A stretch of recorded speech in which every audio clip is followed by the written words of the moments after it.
One day, in retrospect, the years of struggle will strike you as the most beautiful. Most people do not really want freedom, because freedom involves responsibility, and most people are frightened of responsibility. Unexpressed emotions will never die. They are buried alive and will come forth later in uglier ways. Being entirely honest with oneself is a good exercise.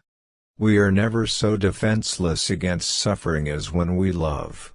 Out of your vulnerabilities will come your strength. He that has eyes to see and ears to hear may convince himself that no mortal can keep a secret. If his lips are silent, he chatters with his fingertips. Betrayal oozes out of him at every pore. A woman should soften but not weaken a man. Everywhere I go I find a poet has been there before me. Religious doctrines are all illusions. They do not admit of proof, and no one can be compelled to consider them as true or to believe in them. Religion is an attempt to get control over the sensory world, in which we are placed, by means of the wish world, which we have developed inside us as a result of biological and psychological necessities. But it cannot achieve its end. Its doctrines carry with them the stamp of the times in which they originated, the ignorant childhood days of the human race. Its consolations deserve no trust. Experience teaches us that the world is not a nursery. The ethical commands, to which religion seeks to lend its weight, require some other foundations instead, for human society cannot do without them.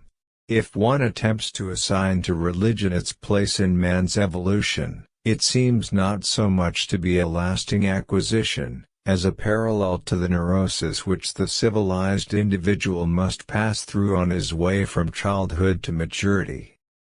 It is impossible to escape the impression that people commonly use false standards of measurement, that they seek power, success and wealth for themselves and admire them in others, and that they underestimate what is of true value in life. In so doing, the idea forces itself upon him that religion is comparable to a childhood neurosis, and he is optimistic enough to suppose that mankind will surmount this neurotic phase, just as so many children grow out of their similar neurosis. In the depths of my heart I can't help being convinced that my dear fellow men, with a few exceptions, are worthless. Whoever loves becomes humble. Those who love have, so to speak, pawned a part of their narcissism. Immorality, no less than morality, has at all times found support in religion. No, our science is no illusion. But an illusion it would be to suppose that what science cannot give us we can get elsewhere. It is that we are never so defenseless against suffering as when we love, never so helplessly unhappy as when we have lost our loved object or its love.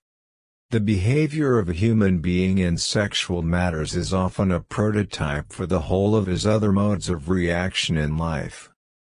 Where the questions of religion are concerned, people are guilty of every possible kind of insincerity and intellectual misdemeanor.